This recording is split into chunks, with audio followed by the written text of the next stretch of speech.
affected by climate change because of their level of vulnerability. It is therefore important for us to have, it is imperative for us to develop solutions that will build the smallholder farmer communities' resilience. KijaniSpace initiatives seeks to harness space and Earth observation data, what we call Copernicus data, and couple it with Internet of Things technologies to facilitate climate smart agriculture in the Lake Victoria Basin region. And we are targeting smallholder farmers and policymakers to ensure that we are set to thrive in our productivity, both in fisheries and crop production, even in the advent of a climate change phenomenon. This webinar has 4 main objectives. The first objective is to draw stakeholders' attention to the KijaniSpace project. And this project is focused on enhancing climate smart agriculture for smallholder farmers in Africa by utilizing Copernicus data and Internet of Things. So we want to have a highlight of what the project brings on board and also learn from experiences from other projects across the world through participation of you, our participants. We also want to highlight the project's innovative strategy of merging space Earth observation data and Internet of Things technologies to the and its associated data, and how it can be demonstrated practically within our context to build resilience of smallholder farmers. Most importantly, at the end of this webinar, the last part of our program will be to hear from the participants. We want to stimulate deliberations, exchange insights and experiences among diverse experts in this webinar, so that we can ultimately assess the viability and pragmatic of our project. Our program today is divided into 4 parts. The first part will be the opening remarks. The second part will be presentations from different panelists, so short presentations on topical areas of the project, giving the context of the project and some case studies. Then we're going to have a wonderful session where we're going to expect feedback and inputs and questions from the floor to enable us to have clarity on where the gaps are and where the opportunities are, even as we implement this project. So, ladies and gentlemen, allow me to welcome you to our webinar, the KijaniSpace Webinar 2025. Your hosts remain Kevin Kinusu from Africa Bioenergy Programs Limited. We are one of the consortium members of this project, which is focused on the Lake Victoria Basin region. It is jointly implemented by 7 African country partners and other European country partners.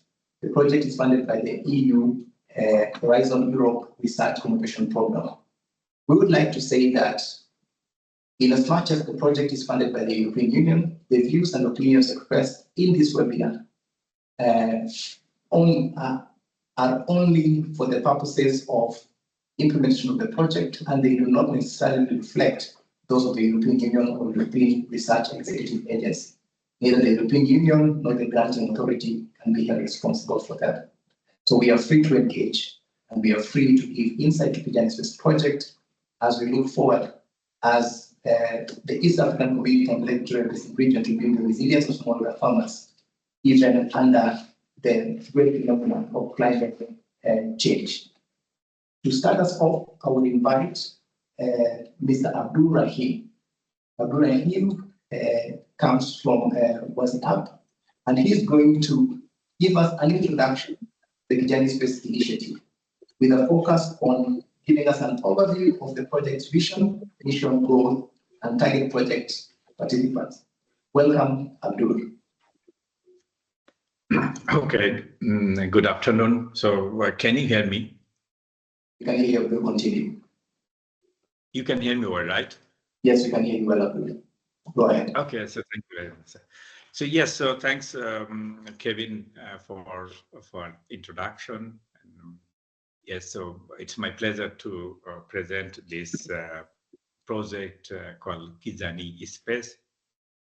And as the name said, I think many of, I believe many of the stakeholders who are joining today are coming from also in the region of Kenya, Tanzania, And I think you know what does it mean, Kijani?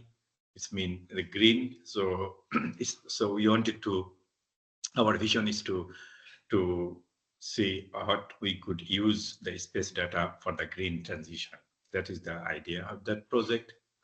So I would this project is actually mostly on the addressing the smart climate agriculture. So that is our main focus of the project. So about the project idea, project like a basic ID, like as already mentioned by Kevin, that the title of the project is called Space IoT Solution Box for Climate Smart Agriculture and in Africa. So this initiative is funded by the European Union under the program, this called Horizon Europe program, but it's especially this is also funded by the agency, European Union agency is on the space program. So we are funded under the space program, and from the European Commission point of view, European Union side, that the space program is becoming very even more important. It is because of all the possibilities that the space data can provide for the developing different sort of application and especially for agriculture territorial integration. So therefore, I think the space program is for the Commission is quite important program for the next 10 years or 15 years. So this project is 36-month duration, and then we have altogether 13 partners, 6 partners from European side and 7 partners from African side.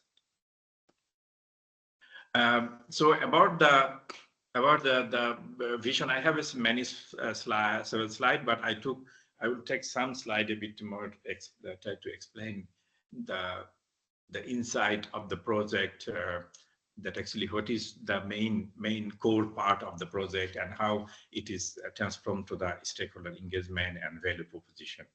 So one of the vision that we have is to improving the availability and accessibility of the Copernicus data. So because what do we believe that as I said that this space technology is evolving, and now there are a lot of data are also collecting daily available, a lot of data available. You can have a bunch of data. So, and many of these data are often you need some kind of a way to access. You need to have a infrastructure like the kind of digital computing infrastructure where you can access. So it often we felt that this is becoming difficult for challenging for the African kind of countries, like especially in the remote areas. It's because of there is not proper way to access the data with the infrastructure challenges. And even also sometimes the challenges also coming is because of the whole space is so complex, so many data, and even if you are not guided by someone, then you will get lost. So that is where I think one of the main vision that we have, how can we improve improved the accessibility and availability of this Copernicus data for the community. That is one of our main vision. I will explain how we wanted to solve this vision. And another is actually, so this climate is an important threat, I think, as we know that, and especially this is also very much affected by the smallholder farmer and in Africa. And we know that the still large number of farmers are the smallholder farmer, and they are quite affected on the farming practices due to the climate, due to the water availability, drought, and also the farming, fish farming. So that is where that this space data can really help and improve some of the challenges. So this is another vision that we have. So how can we use this data, and try to address the problem that these smallholder farmers are facing in Africa? And then in order to address this problem, one of our ambition and vision is that we believe that this problem cannot be solved alone. We cannot solve the problem along this, and because it need to be solved by engaging various stakeholders. So we need to understand the different interested body, stakeholder, and we need to solve it together with the regional actor, policy maker, and SMEs, young people. So we all need to be work together, engage together, and try to solve the problem with availability and then accessibility, and then improving the climate threat for smallholder farmer. So that is actually overall vision that we have put together in the project. And this is a project as it is targeting the Lake Victoria Basin. So everything we want to do around the basin. So that means that the idea of this project is what I was telling, the accessibility and availability. So we come up a concept we call that the Kijani box. It's a name that is a term that we have taken that as a kind of concept of box. Means like we are going to integrate the space data, the data that we are collecting from the space. We are going to integrate the IoT data that we're collecting from the on-field or in-soil data. We are going to collect the data for the agriculture data, and it's about data as well as different sort of tools. So we will make this data like the IoT space data as well as tools in a more comprehensive way.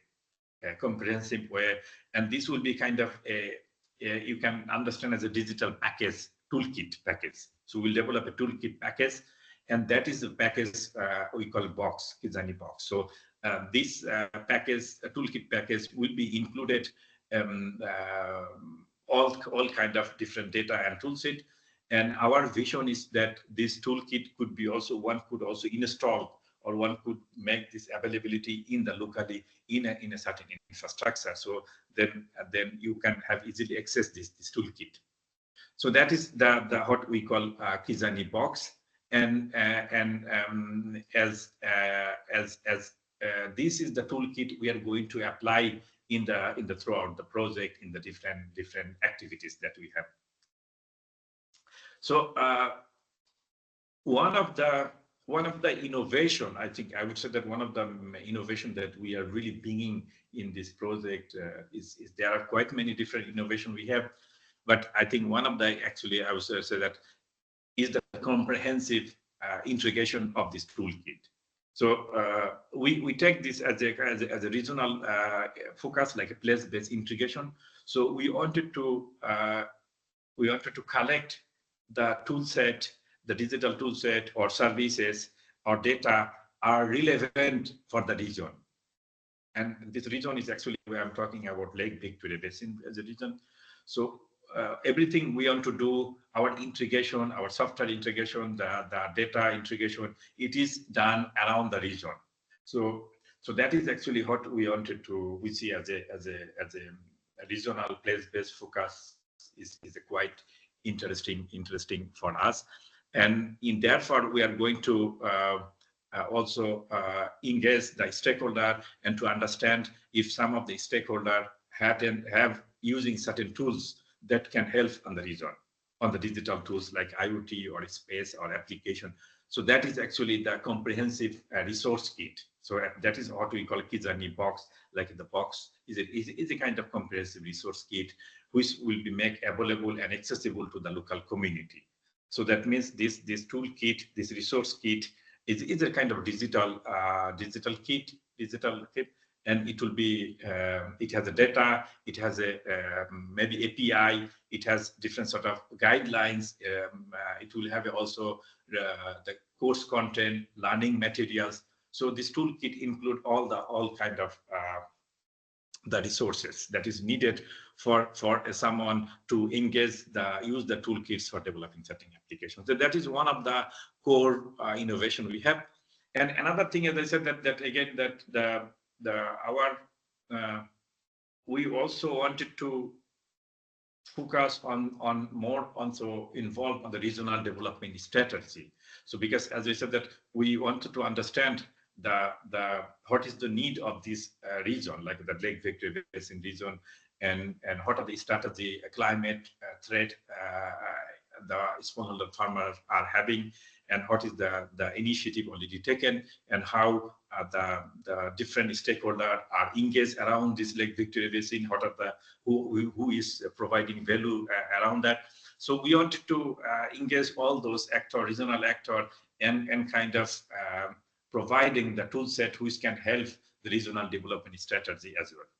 So that are the two strong innovation position that we have in our project. In terms of the target user that we are addressing in the project is actually one is the technical user. Technical user means like the SMEs who have already developed a certain kind of application or services. These services can be climate-related services, like the forecasting. It could be a kind of data-related services, and this is the services someone already developed, and for a smallholder farmer, and they would like to also integrate these services with our toolkit. This is also kind of stakeholder that we are interested to collaborate with. We are also interested the SMEs who also not having a developed certain services or not, but interest that to use our toolkit to develop a new application for one of this around this basin. So they are also interesting stakeholder for us. Like also the startup, startup is also interesting stakeholder for us. And then after that, researcher and developer, this is actually where we also will be using our resource kit, the toolset that we are referring. We are going to develop also for the research purposes. Researcher can also benefit from that and to use the toolkits. That is actually another more technical user that we are looking for to collaborate. And another is also the farmer community, because at the end of the day, we wanted to, we as a community, technical community, a stakeholder together, we wanted to solve the problem of the farmer. That is actually our main objective. And therefore, we also wanted to involve the smallholder farmer and also the cooperative, so to understand that what are the problems that we could solve, how this toolkit that we are going to develop can help them. And then after that, we are also involving the policymaker and some kind of influencer, like for example, NGO, social society, civil society, governments, stakeholder. So that is also another stakeholder that we are also involving in order to understand how collectively we can create a value. So that is actually kind of a stakeholder group that we are also looking at. Sorry, Kevin, I'm not paying attention to the time. So how many time I have?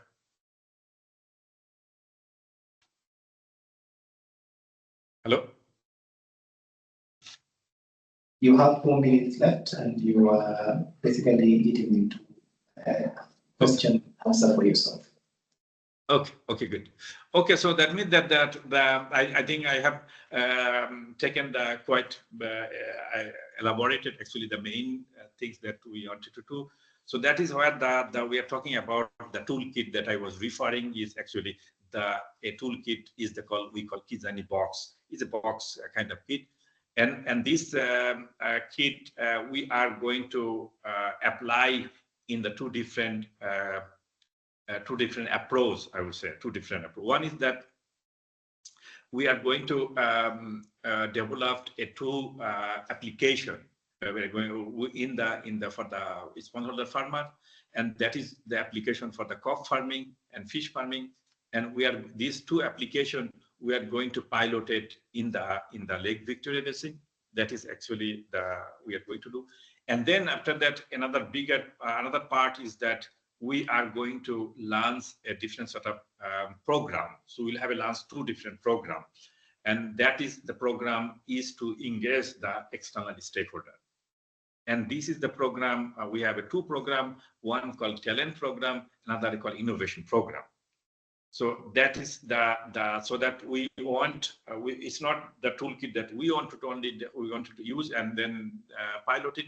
We also would like that the external stakeholder, like a developer or researcher, they can also learn from the toolkit and develop a new application.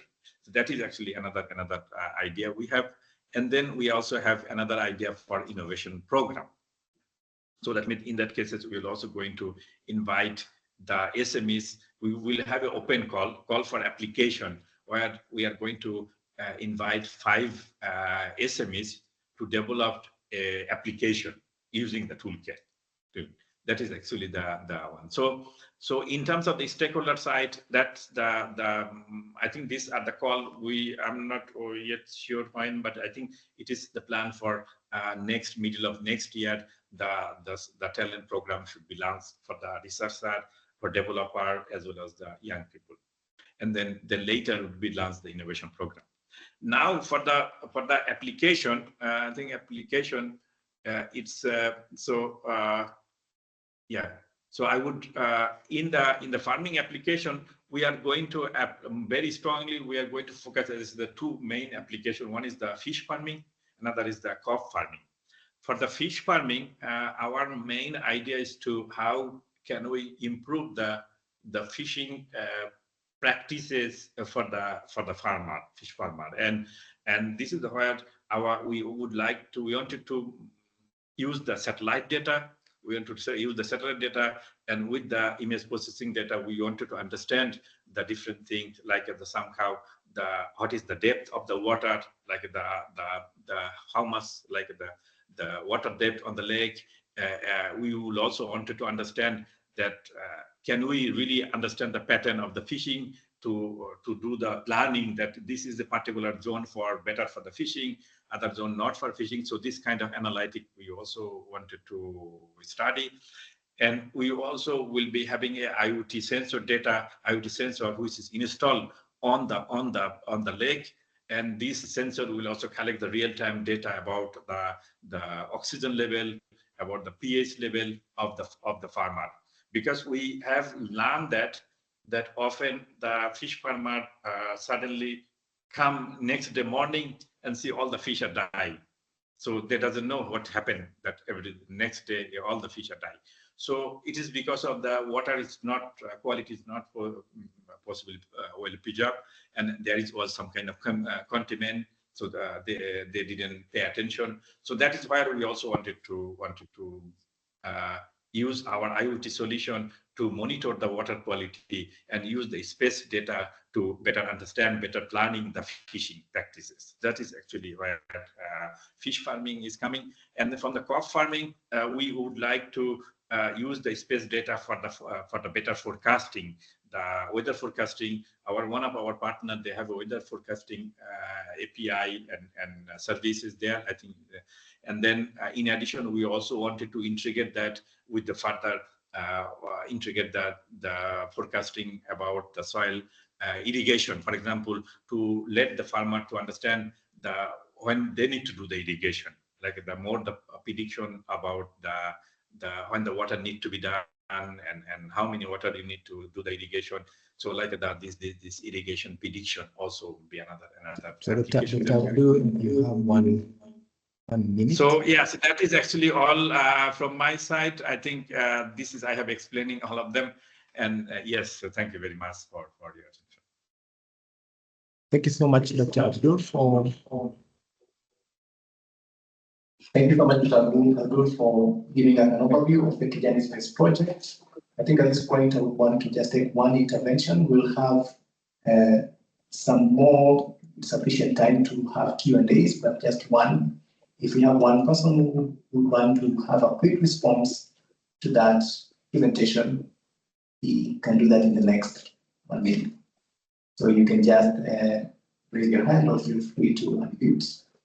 Raise your hand and then we can see you and lead to the mic.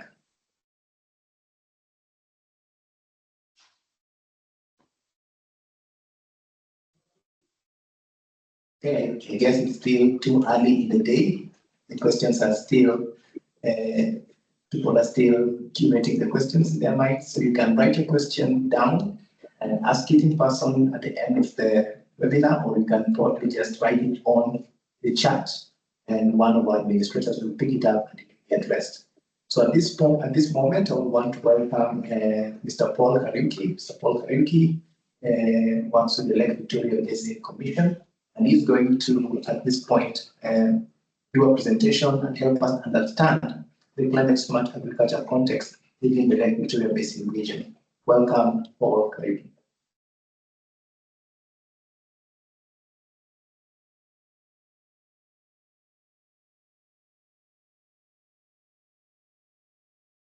Or if you're there, you can.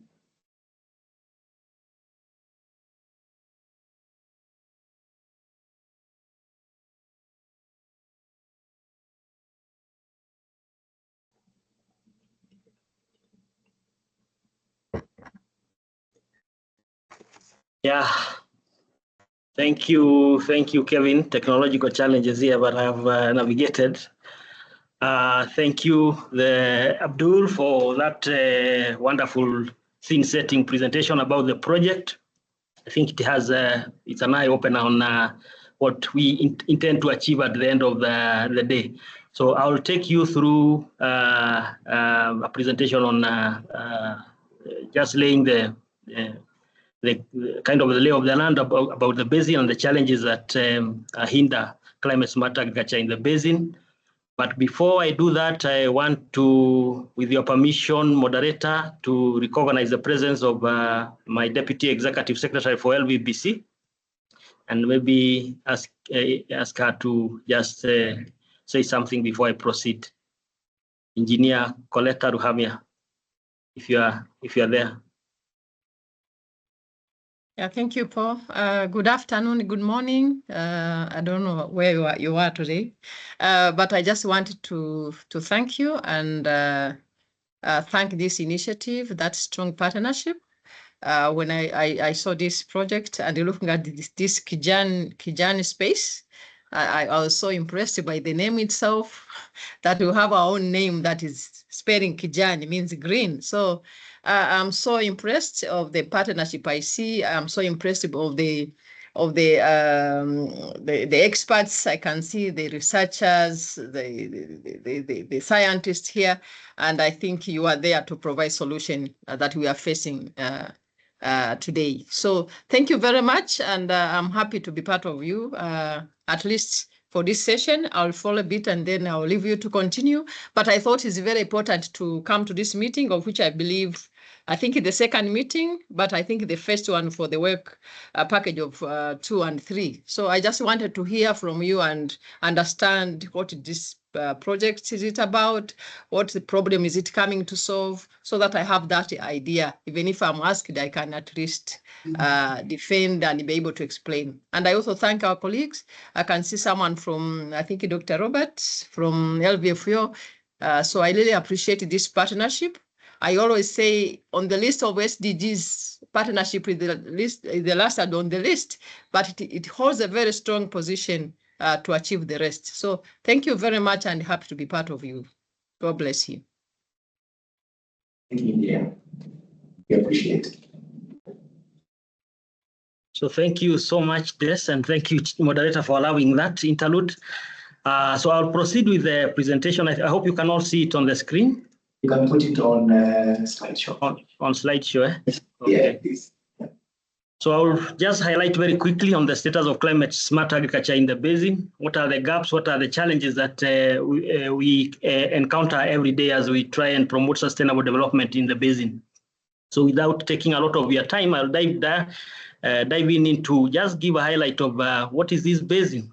We are talking about Lake Victoria region, Lake Victoria Basin, and Abdul has clearly highlighted that. So just to set the platform, Lake Victoria Basin is a transboundary ecosystem shared by the 5 East Africa Community member countries of Kenya, Uganda, Tanzania, Rwanda, and Burundi. It's a huge area of 180,000 square kilometers. High population, almost now hitting, I think, 45 million people, with one of the densest, being one of the densest densely populated area in Africa. You look at the population density of 300 people per square kilometer, way above the 46 people for the African average, which is only 46 people per square kilometer. So you can imagine what that puts into the resource base. So it's actually a big strain on the natural resource base, including land and the fisheries, as well as water resources that we share.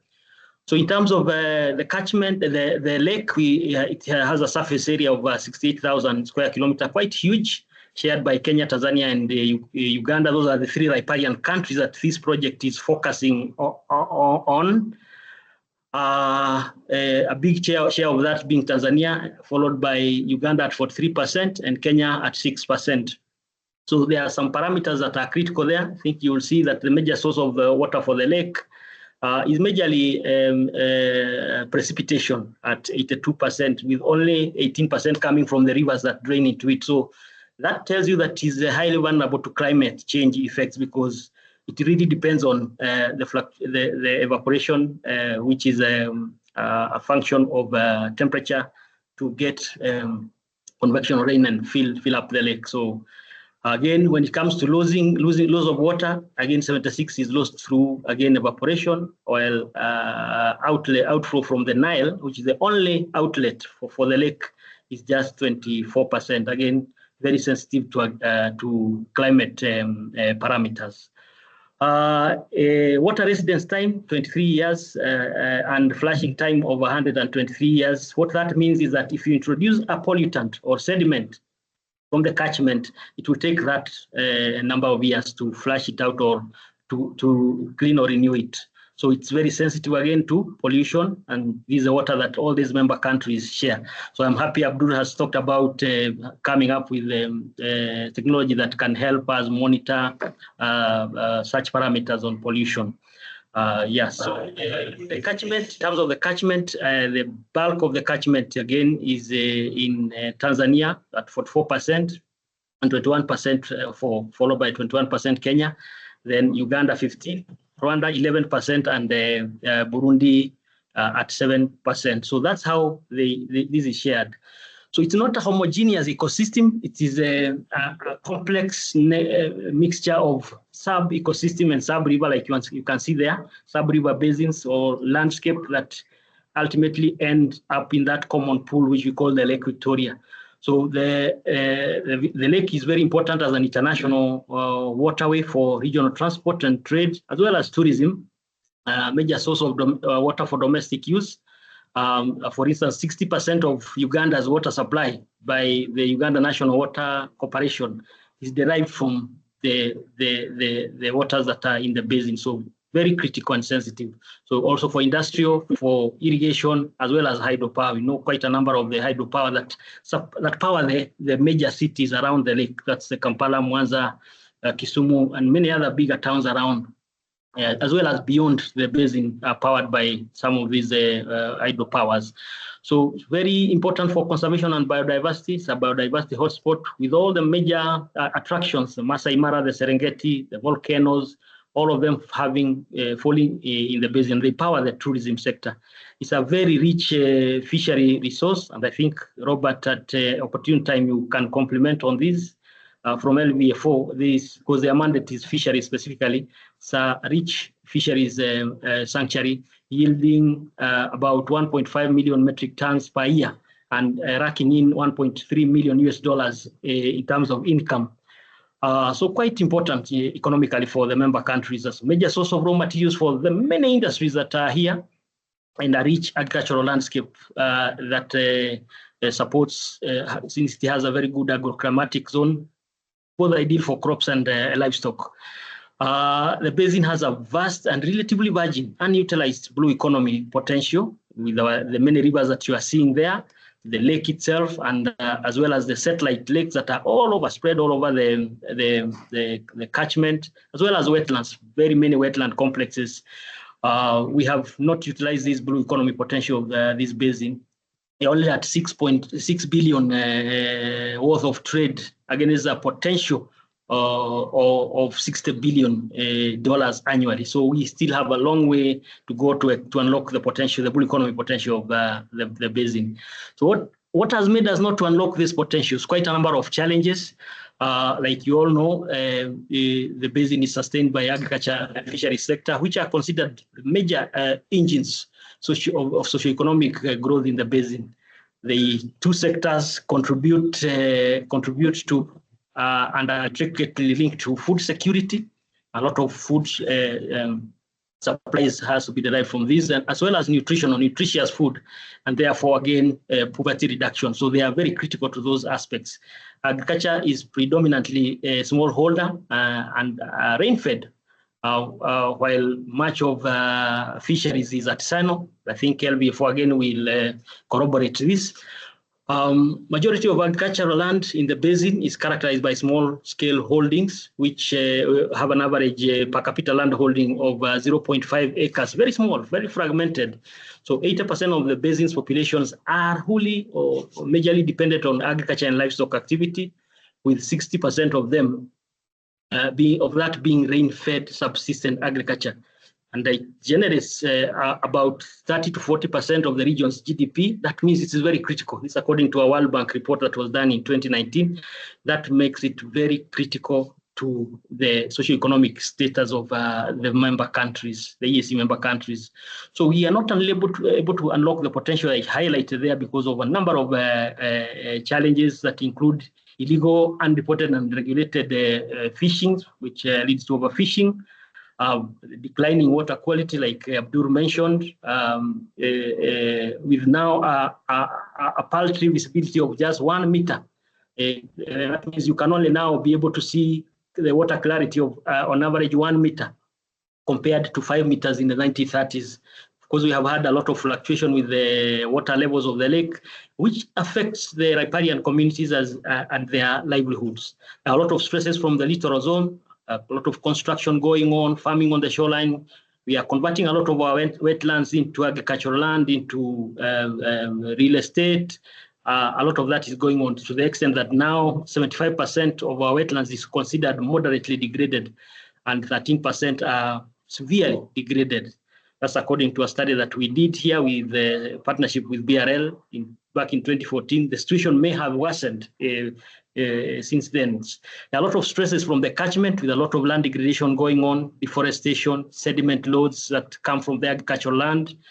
For instance, we have only 5% forest cover in the basin, and we are experiencing an annual forest cover loss of between 55 to 100,000 hectares, I mean. So that's huge. So the challenges that we are compounded with as a region, as a community, as a people. So add that to the negative effects of climate change, which are manifested through the many floods that we have experienced in the recent past. We have had quite a number of droughts in some of the regions in the basin, and prolonged dry spells that have altered the planting agricultural seasons like we knew them. We also have a problem, like I highlighted, population explosion, which is projected to get worse with the projected climate-induced migration within the basin. According to a World Bank study that was done recently, we are projected to have an influx of between 16 million to 38 million more people coming into the basin, because the conditions here are a bit conducive. By 2050, you will experience that influx of people. The map here highlights in red the areas that are going to be highly affected by that projected in migration. So we are likely to have even more pressure on the resource base. Yeah. So climate crisis is real. I think we are faced with a climate crisis that projections are quite dire.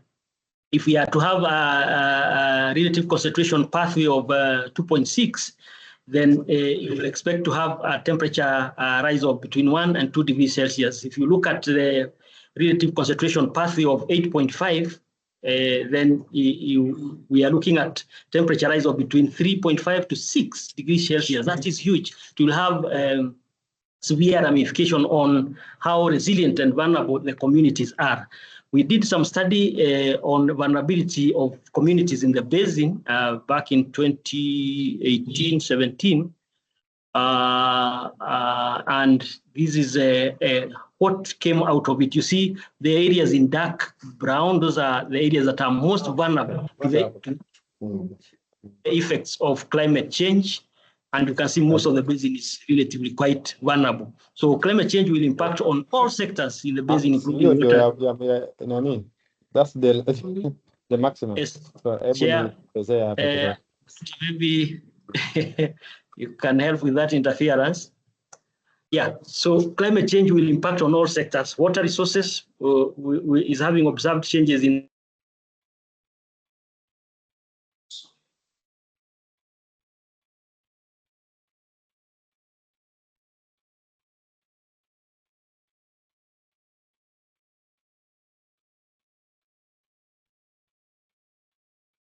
Please, Paul, can you unmute yourself? Because we can't hear you.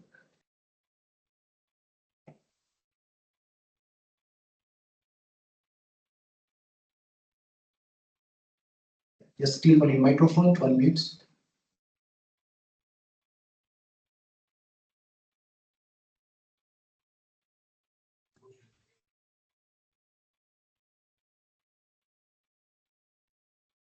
Paul, you are muted. Oh, okay. I think somebody muted me. I hope it has not been on mute for long. Just about a minute or so. Okay. Can take the next probably 4 minutes. Okay, sawa. Thank you.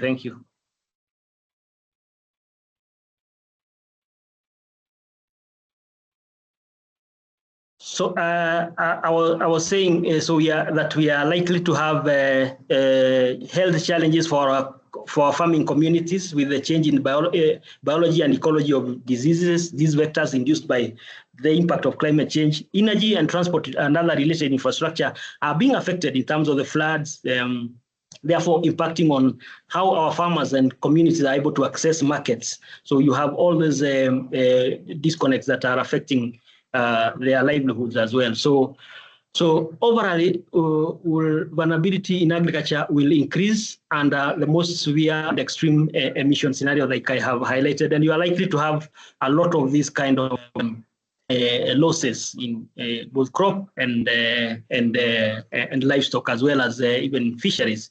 Climate change related loss of pasture and unfavorable breeding temperatures will affect livestock and fisheries as well, like I have highlighted there.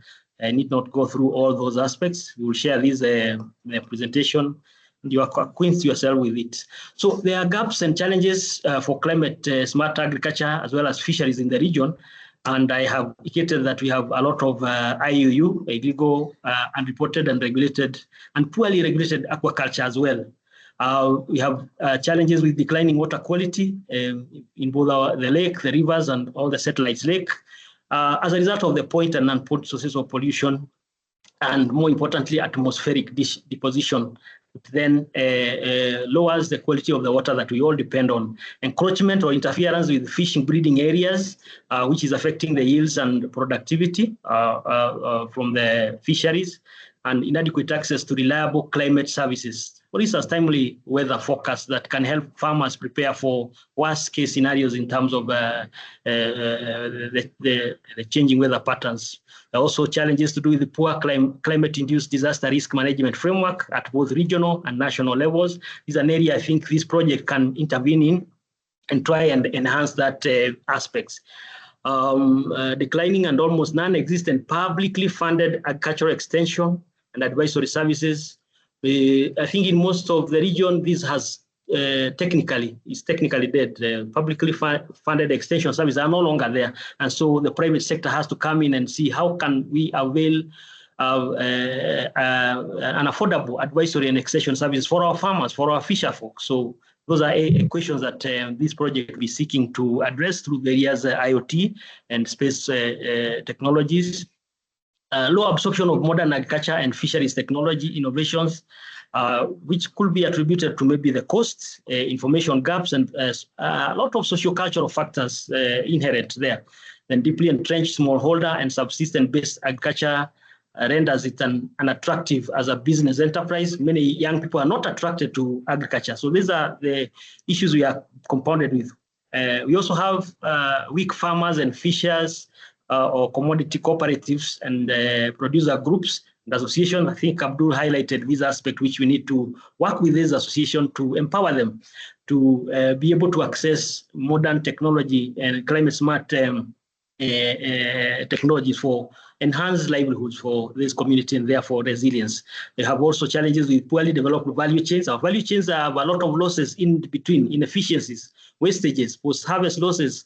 Therefore, you don't get returns on investment for the farmers and fishing communities, and also poor uptake and adoption of agroecology at the farm level by many of the farmers.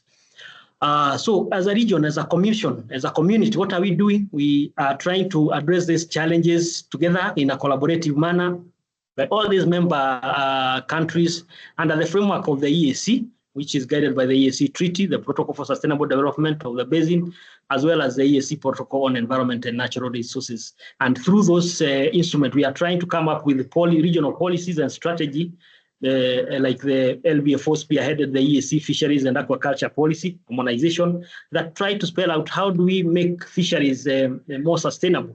EAC Climate Change Policy.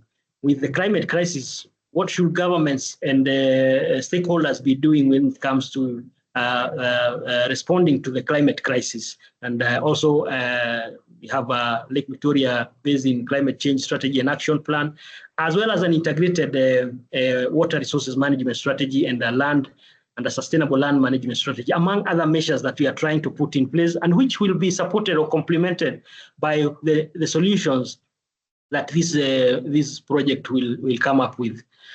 We undertook some basin-wide climate vulnerability assessment, which then is continuously improving our programming and supporting our proposition to have a paradigm shift and focus on leveraging on nature, adopting or mimicking nature to address some of these resilience challenges that our communities, economy, and ecosystems face, embracing agroecology, nature-based solutions, as well as ecosystem-based adaptation measures. With that, we are trying to emphasize more on tailored promotion of climate smart agriculture technologies, having context-sensitive, adaptive capacity strengthening for our communities, institutions, and ecosystem, availing the much-needed climate services that, like I mentioned, and keep updating and reviewing our policies to realign them with the changing trends, particularly with the new climate crisis that is facing us, and enhance also budgetary allocation. You can't do that without putting much more resources on strengthening the resilience of our agriculture and fisheries sector, as well as improving on the effective coordination. No one country can do this alone, but it is through collaboration and coordination that then we can make progress. And also, like I mentioned, on leveraging on nature. So those are some of the things. Yes. Kevin, now. You can conclude now. I can't hear you. I'm saying you can conclude now. Okay, yeah, I'm concluding actually, Kevin. So those are some of the aspects we are promoting that farmers can be supported to adopt and be infused with the technological innovations that we are trying to come up with under this project to ensure that our farmers, our communities, our ecosystems are more resilient to the negative effects of climate change. So with that, Kevin and participants, I beg to end there and submit. Over to you, moderator. Thank you so much, Paul. We really appreciate that very, very extensive and elaborate presentation. We have two questions from Kasika. We have taken note of that, Kasika, and we will be sure to raise them up during the Q&A session so that we basically get to the next discussion panel. And I believe we're going to agree, we're going to align with that. Abdul, I can see your hand is up. Maybe No, it was a mistake, sorry. Maybe you can also note a question or intervention on the chat. We're going to pick one of them. Thank you so much, Paul. We really appreciate the work that the Lake Victoria Basin Commission is doing in the region and the capacity that you bring on board in this project to look at the intervention solutions we are innovating from a bird's eye view to cover ground regionally and not really work, in silos. At this particular point, we want to get to our next session, which is going to be a panel session moderated by our partner, Dr. Crispin Nyamwea. So at this particular point, we want to invite Dr. Crispin Nyamwea to take over from this. He will introduce the panelists and take it up from there. Dr. Crispin Nyamwea. Thank you very much. Thank you, Kevin. Thank you, Abdul, and thank you, Paul, for the wonderful presentations. And this really sets up the stage for the more in-depth discussions that we are going to hear from our panelists. I am Crispin Nyamwea, the moderator for today. I hope you can hear me well. Yes, Crispin, I can hear you well. You can continue. Oh, okay, I will be your moderator today. And having had that background, we really see that agriculture in Africa is facing significant challenges, largely attributed to climate change. And this KijaniSpace initiative, with its space-based Earth observation data and IoT, it can provide actionable insights to the farmers in the region. And today, our esteemed panelists will discuss how Earth observation and IoT can drive climate-smart agriculture in the region, the barriers to adoption and the potential for the Kijani box as a game changer. It's now my pleasure to introduce the panelists for the day. We have Professor Karel, Dr. Biksham, and Dr. Vishkamur, and Dr. James Odede. I will give them a chance to introduce themselves, the institutions they represent, and then go ahead to answer this question for us, which is, what is the relevance of Earth observation data and the IoT in climate-smart agriculture? We expect our esteemed panelists to highlight the gaps, provide use cases and applications in different contexts. Each panelist has 7 minutes to do the intro and answer this first question, and we start with Professor Karel. Please proceed with introducing yourselves and answering our first question for the day. You have 5 minutes, Professor. Please proceed.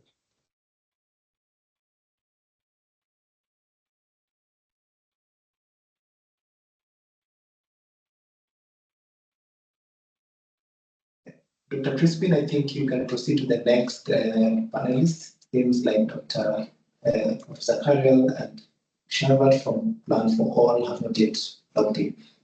We can proceed to the next. We have Dr. Biksham and Dr. Shivakumar. Yeah, good afternoon. And before I invite, I'm not able to have the video, but it doesn't make any. I'm in India, in central part of India. My name is Biksham Gujja. I used to work with the United Nations, and also I used to be director of the water program at WWF International. So very briefly, the climate is the reality of the Asia and Africa. So we can discuss about that along, but I think now we need to get on how our farmers can benefit from the GIS technology at a micro level. I think some of the work we are doing it, I would like Dr. Shivkumar to share it.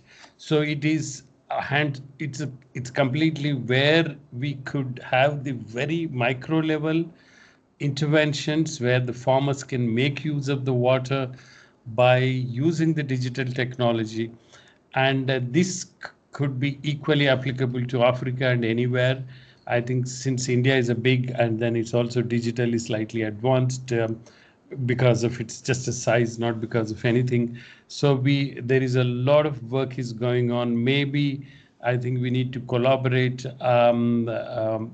cross country, cross continents to start a process. So we would like to share a small example. It's a very big presentation, but Dr. Shivkumar will be able to give in 7 minutes what we are doing and how it will be helping the farmers and also will help in the climate smart agriculture. Dr. Shivkumar, over to you. I think he needs to be unmuted. Can somebody unmute the Dr. Shivkumar's one? Maybe you can do that, Shiv. No, we are not able to. Yeah, okay.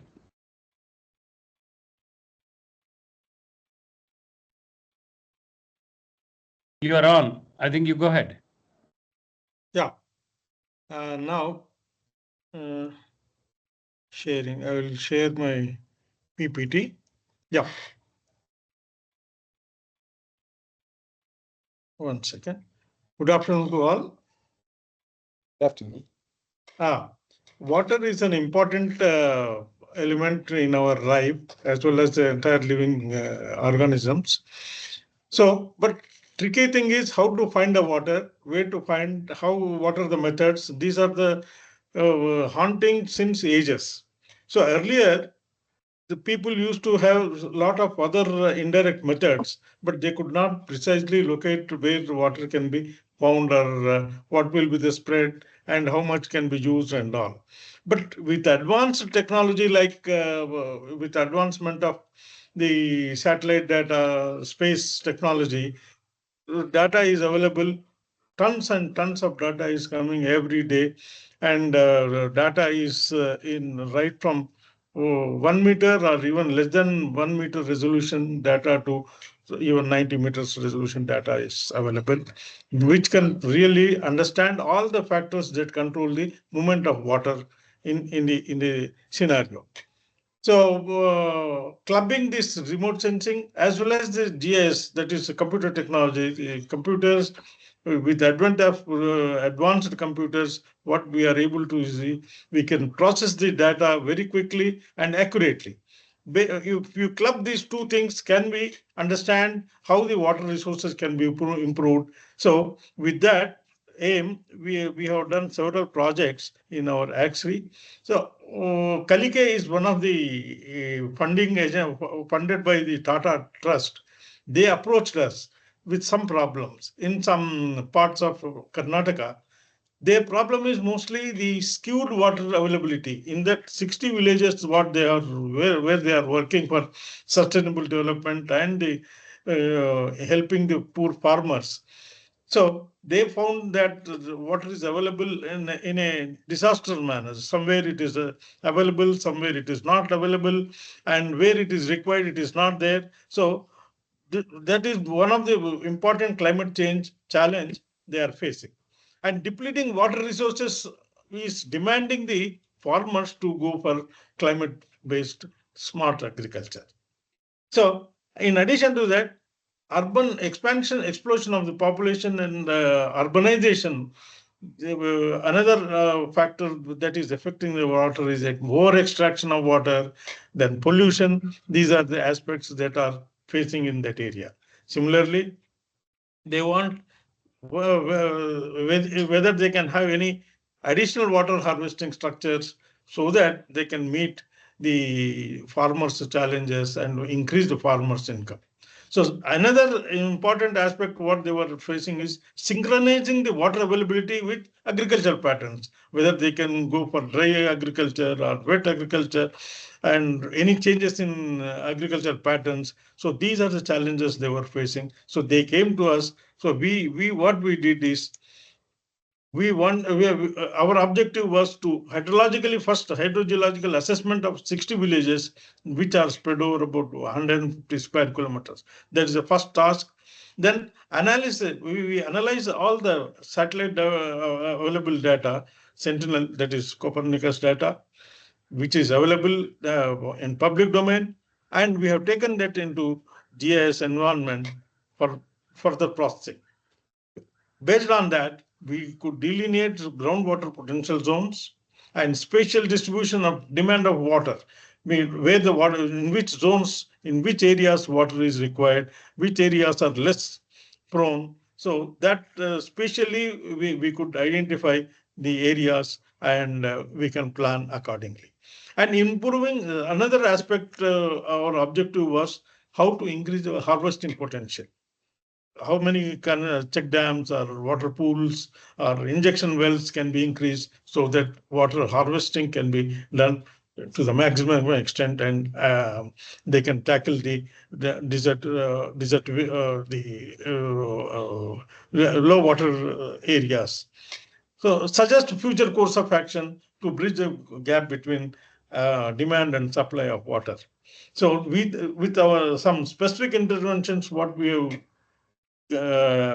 done and suggested to the groups, and we submitted a report to the Kaliki group where the surface water and groundwater can be improved so that they can provide the water to the agriculture farmers.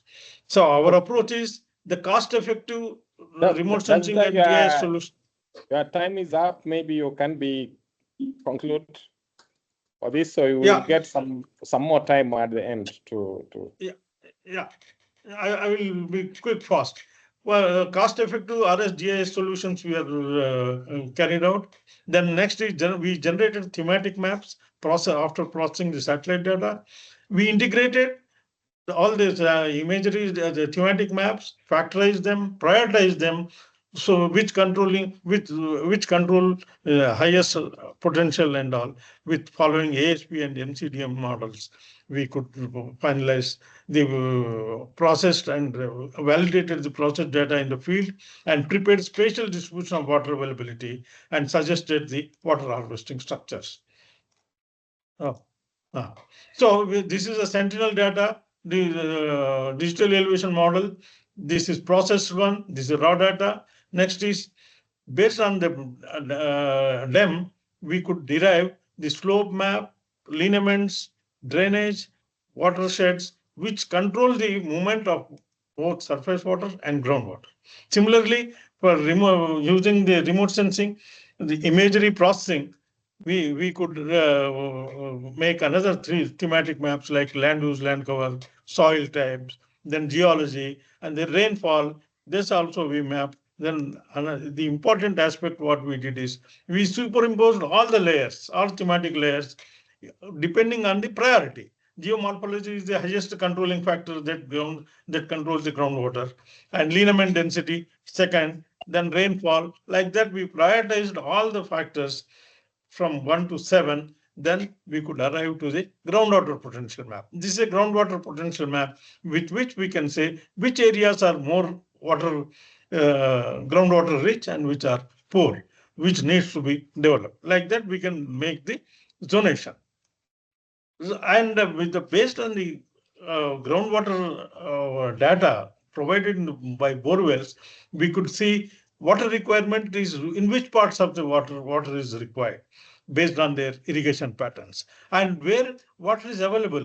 So when we plot, this area is water availability is there, and these areas, they require more water.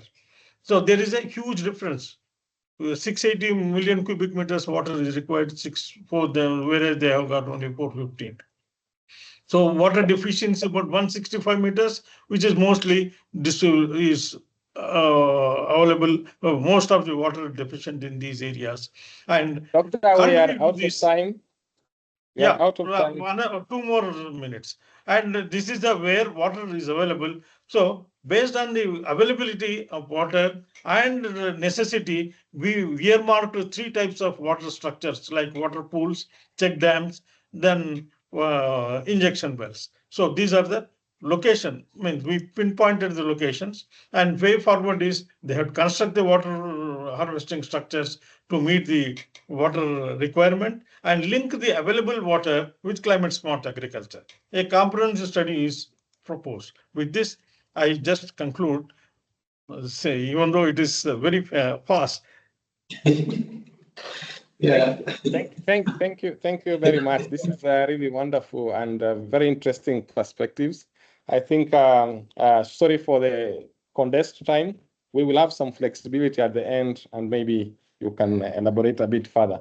At this point, now I welcome Dr. James Odede to introduce himself and also give us some insights on the relevance of Earth observation data and IoT in climate smart agriculture. Welcome, Doc. Thank you, James. No, thank you, Eric. You've really just given me a very important name, which I don't have yet, as Dr. James, but maybe soon. Soon. Yeah, I'll probably register for my master's even before I think of the PhD. But yeah, thank you for the opportunity. My name is James Odede, founder of LakeHub and also co-founder and CTO. James, are we able to see you? Okay, give me a sec. Let me just share my screen and also work on the camera. Can you see me now? Yes, we can. Can see you. Yeah. Okay.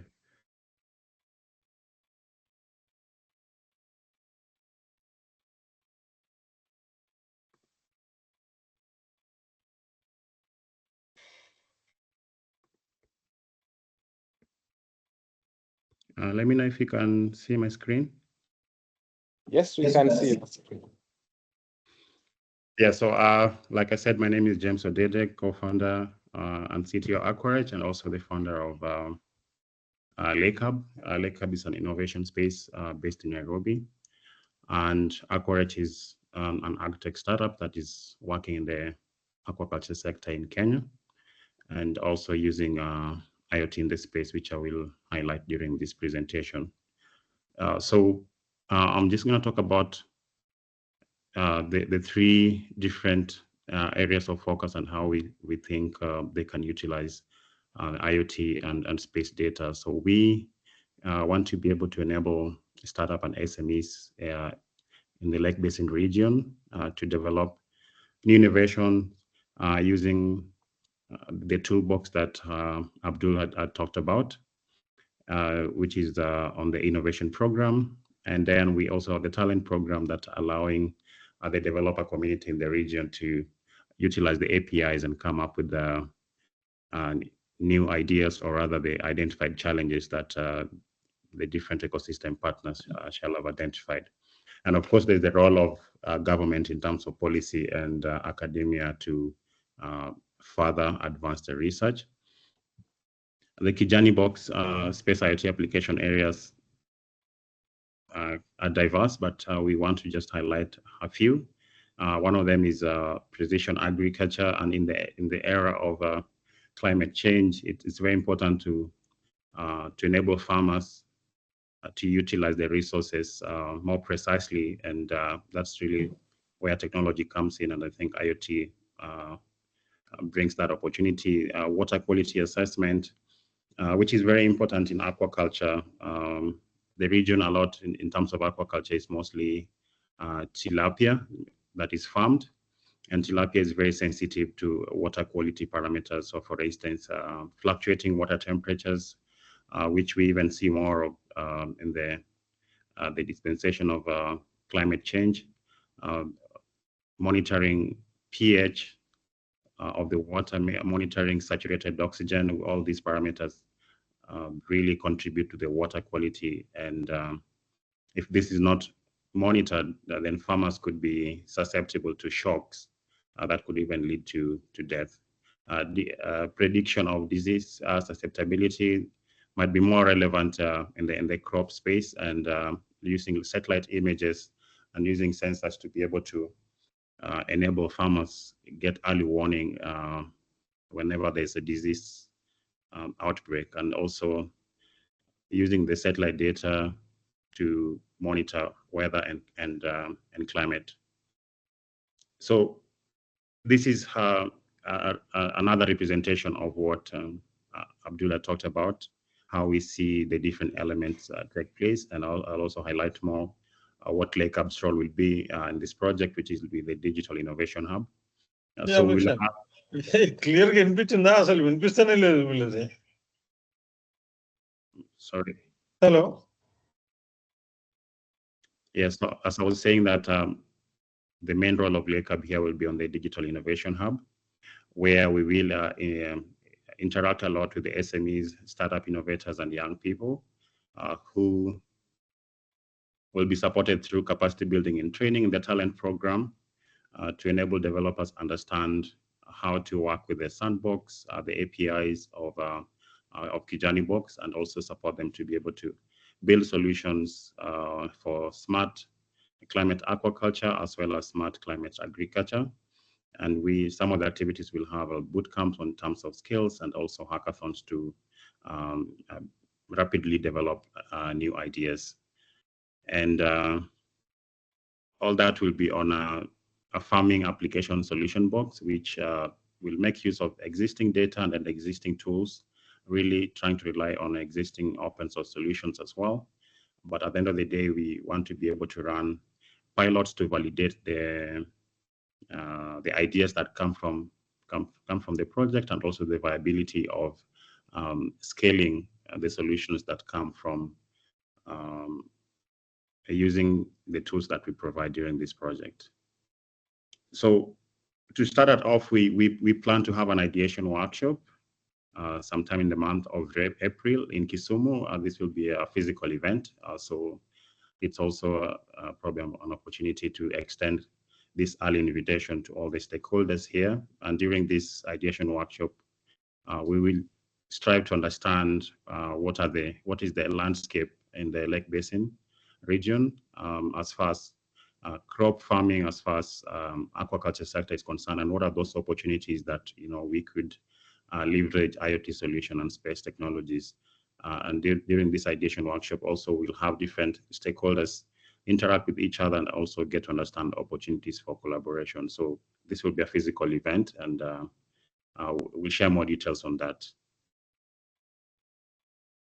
Additional use cases that we think might come in handy is accurate monitoring of crops and having customized seasonal characterization of crops, where the satellite information and also IoT observation data could help farmers make meaningful decisions. Yeah, I want to highlight one of the existing implementations that already is happening with Aquarage, where we have deployed IoT sensors across over 100 fish farms already to support farmers using an app. And this really would be also one of those opportunities for this project to leverage on. The sensors that was deployed only had an ability to monitor one parameter, which is water temperature, but I believe the Kijani box will have much more capabilities in terms of pH, saturated oxygen, and the like. So I think that will also build on some of the gains that have been achieved with some of the existing stakeholders in the sector. And case in point, the Aquarage team, which I was very much involved in deploying this solution. So they're very much needed. And I think the opportunity that we have to also layer IoT data, sensor data with satellite data would also bring a lot more information and data sets that can eventually support the sector. Yeah, thank you. And I'll be very much open to answer any questions regarding my presentation and also the role of Lake Hub as we go forward. Back to you. Thank you, James, for this wonderful presentation. Lots going on at Lake Hub, at Aquarage. This is really interesting, and also thank you for keeping time. Our third panelist, unfortunately, was not able to join us, and this gives us some few minutes that we can make a follow-up question, and I would like our first panelist to share with us just some lessons learned from other projects that this KijaniSpace project can pick up as they dive into this new era in this region. I think I will give you 2 minutes, Dr. Biksham and Dr. Shivakumar, to tell us about lessons learned from other projects that we may need to focus on or to pay attention to as we move into this new project. And then thereafter, James, again, you will weigh in on this subject, and then we can see the next steps. Welcome. If I may say just very briefly, is the lessons, maybe because we need to digest most of it, is that 2 observations is that any of the spatial technology, we need to keep the last person in mind. If not all, most of the spatial technologies are not yet inability to take the last person, such as farmers benefiting it. That should be the goal, and that's what we try to see. Unfortunately, we didn't have time. That there are possibilities with the available space technology to pinpoint where a farmer can drill a borewell, where he can, in his field, where a water pond can be created, what crop pattern he can shift to use the available water. That level of precision, that level of detail, and that level of targeting needs to be done. Unless we do that, it's difficult to face the challenge of the climate, and that's what we at least trying to attempt that, to how we can assist the last person, that's a farmer, to make the decisions for improving the water and also using the water effectively. Thank you. Thank you very much. Yep. That is really important. Please Hello. go on. Please go on, yes. Shivkumar. Yes. In our attempt, what we did is whatever we processed from space technology, the images or the locations, precisely we could see in the field, we could verify them, and we were very happy to see that the water harvesting structures that can be made, and that is really practicable. And wherever the check dams we suggested, that was highly fruitful for the farmers, for the local farmers, as well as at the micro level also. Our target was really successful. We are very happy to go to that level. That is a major achievement and satisfaction we got with our present work. Yeah, thanks. Thank you very much. And I think for KijaniSpace, having the last person in mind is really key. And it determines the success of the whole program. James, if you can weigh on this.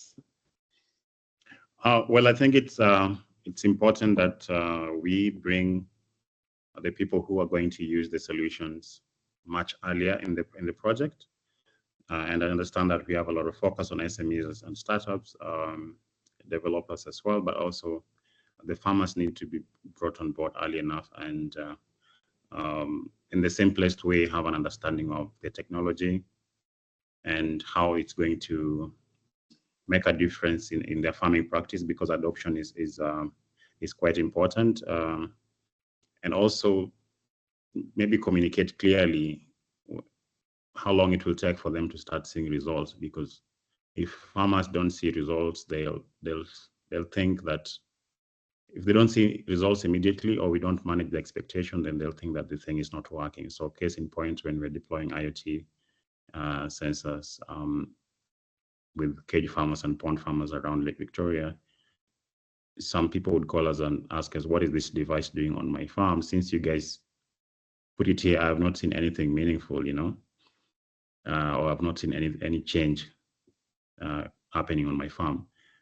So it's important that we communicate that early enough, manage expectations, communicate on duration, on the benefits, and when they can start seeing a difference on their farms, so that we can increase adoption. So I think that's really one of the lessons that we learned already deploying such a solution, and probably KijaniSpace can also think about how to implement that. Yes. Very important lessons there. I think we are getting this from people who have been in the space, and I think it's good that we're learning this early. Really key to manage expectation and onboard farmers. Of course, as we've seen, there is a lot to learn from other interventions, and our esteemed panelists have done a very good job in shedding light and sharing experiences. So at this point, I will, on behalf of the whole team, thank the panelists, and will wish to hand over this back to the Kevin. Thank you so much, Dr. Crispin. Thank you so much, Dr. Shiva Kumar and Dr. Diksha and Mr. James Odede. We are really impressed and enlightened with your lessons and the experiences that you've shared with us. We want to keep still in the learning mode and to take us up on that in that particular gear. We're going to invite Ronald Semweje. Ronald Semweje is from Agape Innovations Limited. And he's going to share insights on the pilot demonstration and implementation strategy for KijaniSpace. Welcome, Ronald. Hello everyone, warm greetings from the Pearl of Africa. My name is Semweje Ronald, and I'll be sharing on how we intend actually to implement these amazing technologies we've been promising you all along in this presentation. You allow me to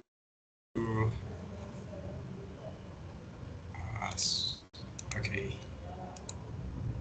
All right, please let me know if you are able to see my screen and can hear me very well. I can hear you very well, and your presentation is on the right mode. Okay, that's perfect. Thank you very much. Greetings once again. Like I said, I'm Semweje Ronald. I'm a co-founder and the Tech Innovations Lead at Agape Innovations Limited. We are based in Uganda. I'm a meteorologist by training, but with a huge, strong leaning towards Earth observations, things machine learning, things agriculture and hydrology. So basically, I'll take you through our pilot demonstrations and the implementation strategy.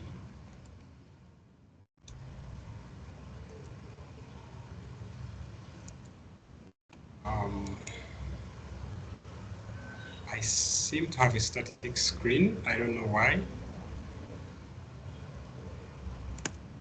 Okay.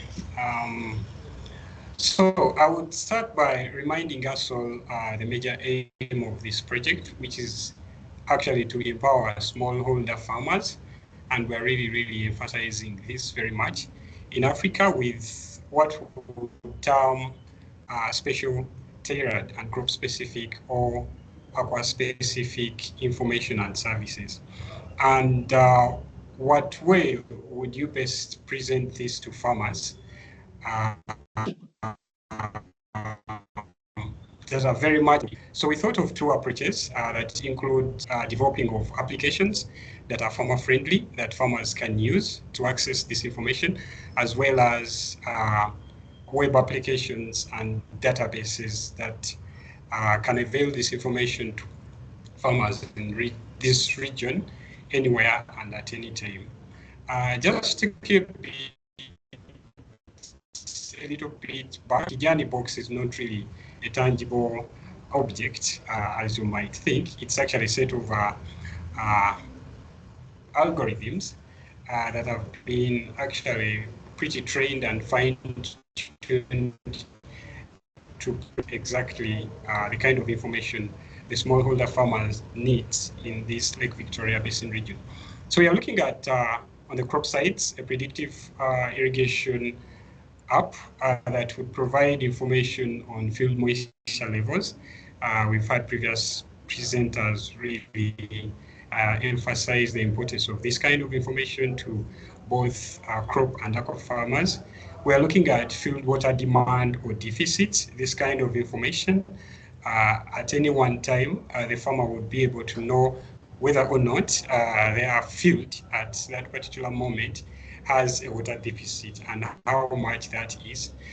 We are looking at forecasts into the future to enable farmers plan precisely on information on soil moisture, which is specific to a crop or variety in this case that the farmers can use. We are looking at parameters or factors like crop heat stress and forecasts at any given point in time for the farmers. This information will also future advisory, specific advisory to farmers in these different areas. That is geo-specific. I should emphasize that. The same is also envisioned for the water application, which basically will provide information on water quality and fish management. We have parameters like instantaneous water quality. You've had previous speakers emphasize the importance of water quality for the survival and productivity of these fish farms. So we are looking at different parameters like the dissolved water oxygen. We are looking at the pH of the water, temperature at the different bathymetries of these fish farms or the cages on water bodies, on large water bodies. We're also envisioning advisory along in this application that is tailored to specific areas and regions. So this work cannot be successful without training farmers on how basically to utilize these applications and getting them acquaint themselves with the specific functionalities of the applications, both mobile-based and web-based, where they can access this information. So we'll have on-site demo days where we train farmers and technical users, among other stakeholders that are interested in this kind of information. So that brings us to the question of where exactly we want to implement this project. Like you've heard from my seniors that I've previously shared, the Lake Victoria Basin is quite a vast expanse of land that stretches all these countries up to the regions of Rwanda and Burundi. So the question then that comes is, where exactly are we planning to work? And how are we actually choosing these sites? So this takes us back to the need and the vulnerabilities in these different regions. I'll give you an example that if you're a mechanic and you have just fixed your vehicle braking system, you actually want to test it at the steepest of slopes. So we had to select sites in areas that are moisture deficit prone. For example, if you can see from the maps here, you realize that most of our sites, both in Tanzania and Uganda, for the crop application, are actually within areas that are dry, that are classified as dry. But also this, the same applies to the aqua application, where we are looking at regions that are prone to water pollutions over the Lake Victoria, where still this kind of activity of fish farming is carried out. So some of you that are familiar with Chisumu, this is a tilapia cage around Dunga Beach in Tanzania. For Uganda, one of the examples we can take is from a site selected in an area called Kamenya Migo, which is actually within what we call the dry corridor.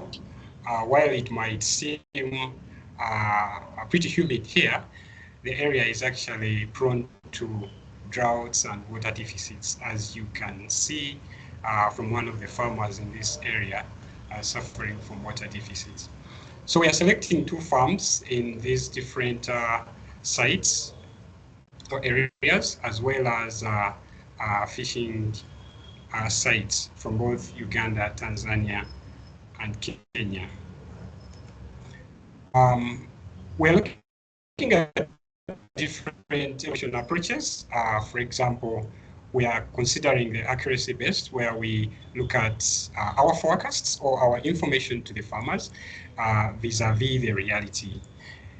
And we are considering both what we call quality-based metrics and quantitative metrics, such as the R scores, the KKE, the root mean square error, among others. But we also want to take it further to be sure that this information is not just accurate, but also useful to go ahead to understand how much total water has been irrigated by farmers at a given point vis-a-vis that would be used if they didn't use this information. We're looking at the water use efficiency. At the end of the day, how much yield will farmers be getting when they put this much amount of water? And that will also help us score the importance of this kind of information from this project to the farmers and the different users. The same applies to the aqua application, where we are looking at water quality trends over time will be studied to ensure that there is impact actually on ground, as well as fish yield and quality. So the Kijani really has a powerful impact in the region, perhaps. It will have, because it's still in the process, and some of the things we envision are reduction in water use by farmers, because this water is a key resource in the region that is shared among many sectors of the society, and yet agriculture also needs it very much. So we want to see, and we expect to see, a reduction in water use by farmers in maize production specifically, which will actually lower the costs of production for the farmers, and as well as improve their yields, at the end of the day, building their resilience to climate change.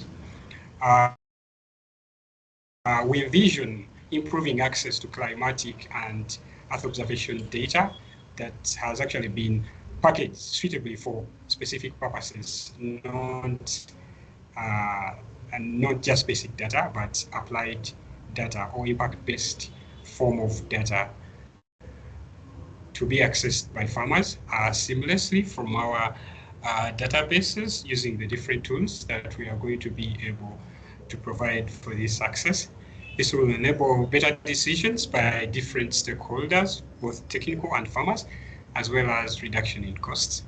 The same is envisioned for water applications, in this case, fish farming, where we expect an improvement in water quality as well as fish yields.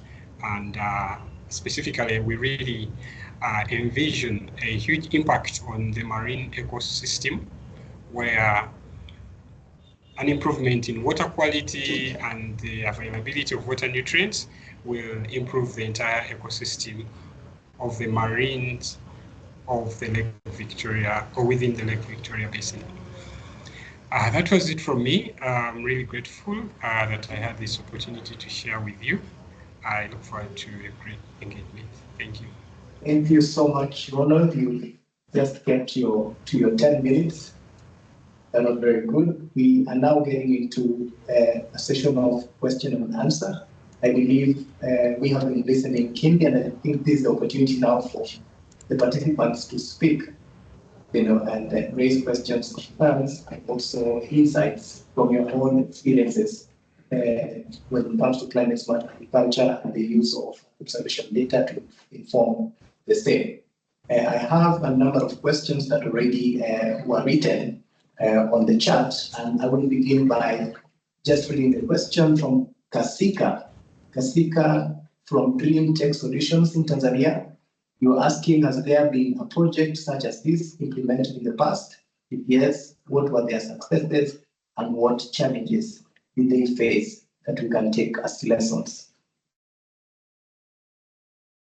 I think we can have either Abdul respond to that. We can also have maybe Diksha also respond to that.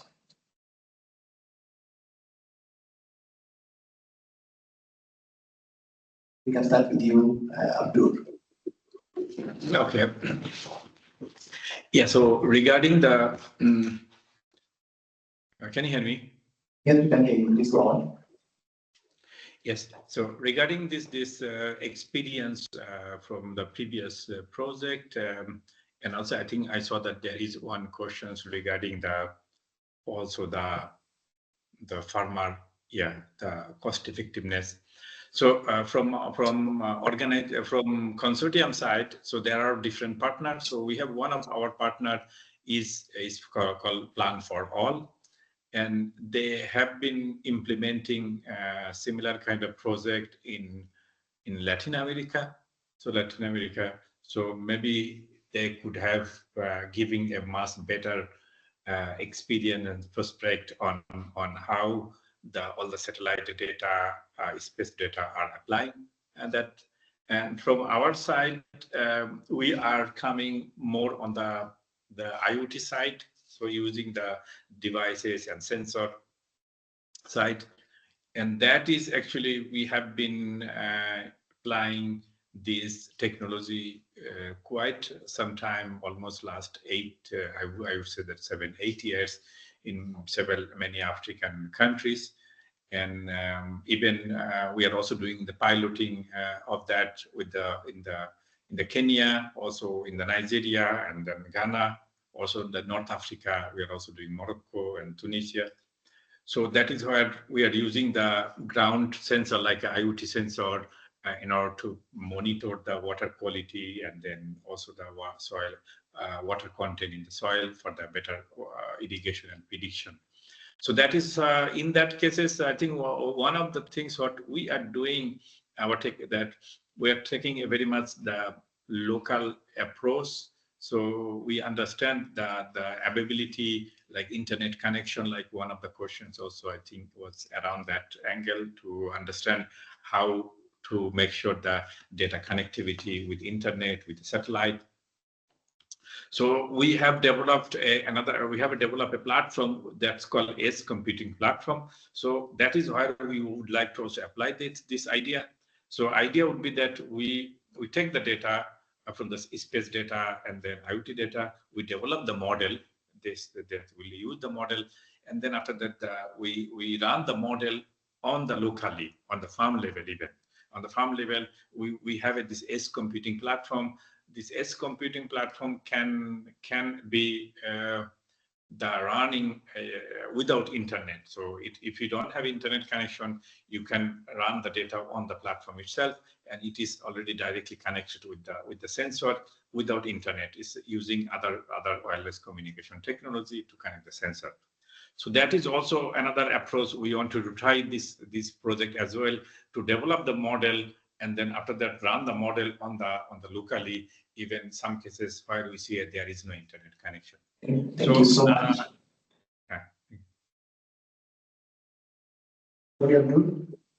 Yes, that's all.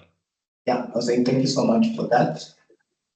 Biksham, is there any other project that of a similar nature that you have experienced, and what we can learn from it just in a minute? Dr. Biksham.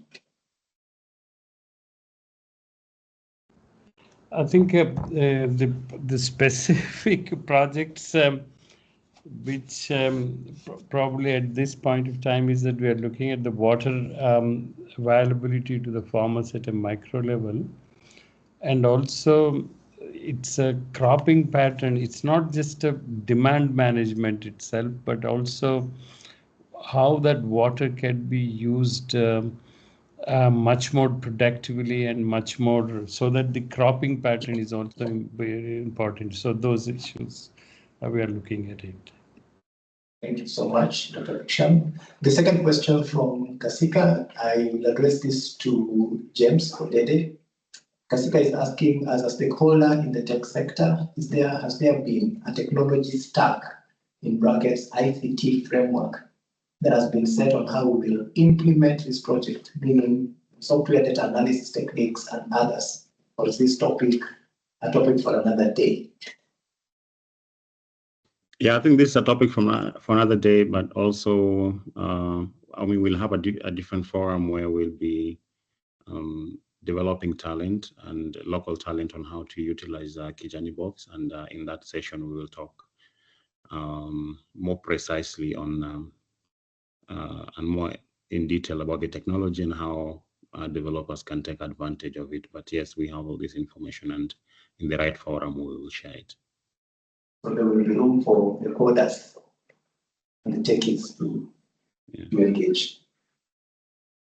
There is also another question from Maganga Paulo from Tanzania. The question reads, as for the project is targeting smallholder farmers to be using Copernicus application and IoT technology in agriculture, it is clear that most of the farming system is dominated by smallholder farmers whose economy is very poor. How will we ensure that the agriculture sensors, such as soil sensors and pest sensors, to be installed in farmers so as they can communicate information with cloud, satellite when they hit the set threshold to be easily available to farmers and at an affordable cost? So the practicality of farmers accessing data and optimizing it. I will address this question to Ronald, please. How do we make this practical for farmers? Yeah, thank you for that amazing question. Actually, farmers never really have to worry about whether or not they can afford the sensor or not, because basically these sensors are more of used in the development line and validation line.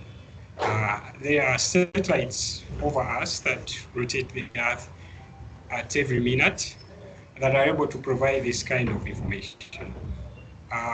One of the key, should I call it, wins of this project is that we are for the first time going to be able to make satellite data utilizable at a farm level. And that is why we are integrating IoT to increase the resolution, to improve the resolution and all this at any one point. But this kind of information is going to be used to fine-tune the information from the satellites to be able to provide the farmers with the needed kind of information. So they are never ever going to have to worry about whether or not they afford these IoT sensors or not. Yeah. Thank you so much, Ronald. I will give one or two more interventions from the participants. So if you're ready, please, you can raise your hand. I can see Peter. Peter, please go ahead. Thank you very much for the amazing presentation. My name is Peter, and I work at Kilimo Hub. It's amazing to hear such a technology coming on. So my first question is, how best can we collaborate with you, whereby we already have started designing courses and we are introducing courses around IoT, and we wanted to get a partner like you where we can use live data to teach the students, because we are partnered with a school in Kenya whereby we want to teach specifically agriculture technology things. So how can we collaborate in that for the first? Second part is, we are also organizing hackathons, 2 hackathons this year, and also next year we'll be organizing. And it will be interesting to have the live, to have, of course, KijaniBox as one of the partners to be able to access this data to agri-tech partners, to students, to researchers, among other people. so that we can find different solutions around it. And that one can be very, very interesting. Then the third thing is, how do you ensure that the solutions, the information, the solution, the information that comes out of this is digested to a simplified manner so that it can be communicated properly to the farmers and even agricultural experts who participate in the farming industry. So those are my 3 questions. Thank you very much. Thank you so much, Peter. I think I will address them to Abdul, the question of how can we collaborate. I think generally how can we collaborate on the courses that Peter's organization is developing, and also on the hackathons that they are already organizing, one in 2025 and one in 2026. And I think the question of simplifying the message to suit farmers, I think that one was partly addressed by Roland. So Abdul, please go ahead. Yeah, so I will maybe answer some of the questions with the training.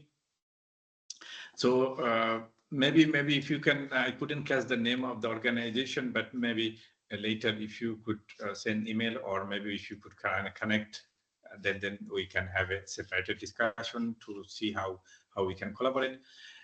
So regarding the training, so there are 2 kinds of training we wanted to do. We have already the IoT training materials courses are already, it's already available. This is one platform called WaziLab, where you can already see our IoT certification courses materials, which was developed in other project, but we wanted to reuse in that project. This is the one course already available. And now we are also discussing with our partner to come to prepare a new courses for this KijaniSpace, also regarding the more on the satellite related courses. For example, we are going to have a course on the remote sensing. We will have a course on the image processing. There will be also a course on the Copernicus and then GIS tools. So that is the course yet to be developed, but you will find all the courses in a platform called WaziLab, and I can just paste the link of the platform in here. And yeah, so that is actually. And then regarding the hackathon, yes, I think that we are going to organize the tools that we present. Once we will be packaged, one will be implemented, then we are going to organize a several hackathon, like with a part of that we call talent program, to organize the hackathon to make use of these tools to develop different solutions. And if you are interested, if your organization do that, then I think our local partner then can collaborate on that, and then I think that could be take it up for that. So that is actually the 2.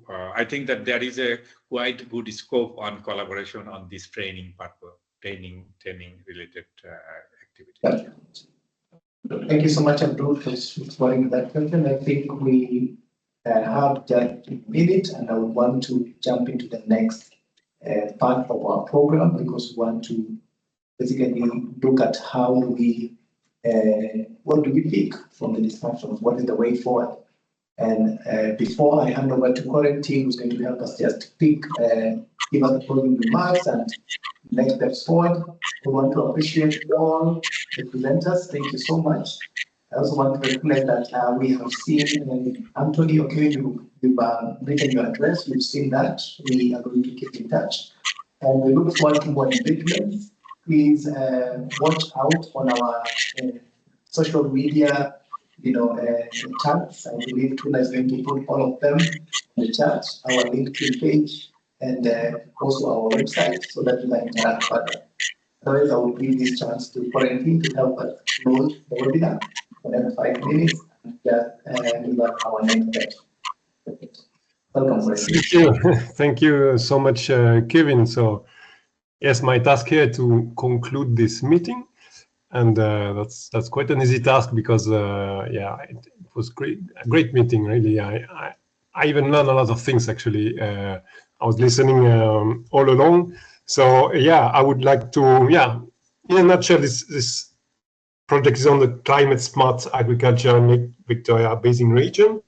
And I really hope, and I'm quite convinced, that we will have a great impact on the region, as was mentioned by one of the participants, Peter. Yeah, no, sorry, I'm not sure of the name, but the last person in mind. So we need to keep in mind this this benefit for the last person. This is really the most important. All the stakeholders, the innovators, and you, the participants in this meeting. I'm quite sure that if you keep tagging along with us, you will have a great impact on your work, on your day-to-day work. How the space image can have an impact on your work. This is what we want to know, and this is what we want to learn from you. And for that, I will give you an appointment in 7, 8, and 9 of April in Kisumu. We'll have this workshop. It was also announced by Kevin. So we will meet you there and try to continue this work, talk about the technologies that was not really touched on this meeting. I was mentioned by one of our participants. What is the technology and how that can help you in your work, keeping in mind the last person, yeah, especially in the fish farming domain, also the crop farming, yeah. So for me, this really looks really exciting, and I'm really happy that this project is taking off like a rocket. Yeah, and that's quite appropriate for a space project. All right, so thank you so much to first our host, ABPL. Thank you so much to all the speakers in this meeting. So I will not name you all, but yeah, really a great thank you. Thank you to the participants. And I will not forget to thank our sponsor, which is the European Union, to allow us to do this work. And thank you. And we can conclude this meeting. Kevin, you can say a last word. Thank you so much. Let us continue collaborating. For all of you who are doing this meeting, I know you have our email address. In the event there is any interest that you may have in terms of collaboration, please, you can communicate through that email. Otherwise, we wish you a blessed afternoon or morning for those who are staying in the morning, and we look forward to meeting you again in our next episode. One thing, sorry, before we close, can we make a group photo? I think Tula also will be happy to have a group photo. So yes. So if you're able to put your video on so that you can take a nice picture of you, and please smile, because we have 1 minute to smile and take a picture. Thank you so much. You can say Kijani. Yeah, please put your video on if you can. Then Tula will signal us. You're on mute, Tula.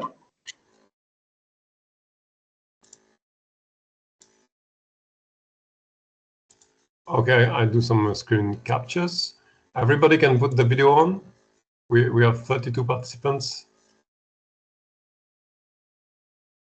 Can you change so that we fit into the one page? Is it possible to do in such a way? I think it's on your personal computer. You can do that. You can put on gallery view. This is the most difficult thing in this project: how to take photos in Teams. Okay, let's try. Please, colleagues, can you help me and take also a few photos so that we can make sure that we really have photos?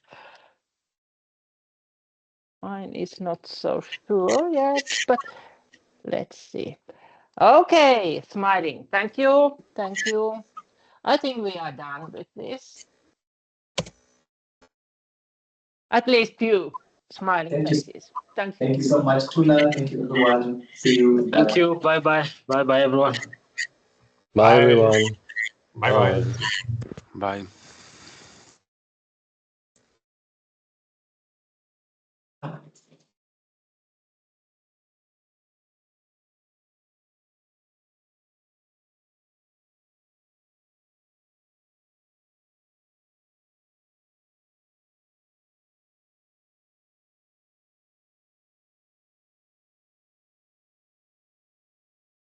Thank you, Mike and Kevin.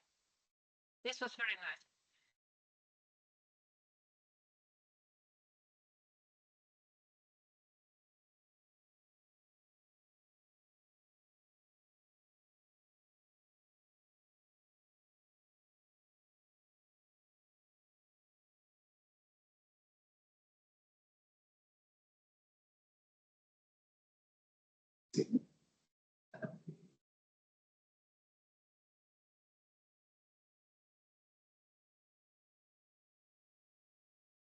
People will tell.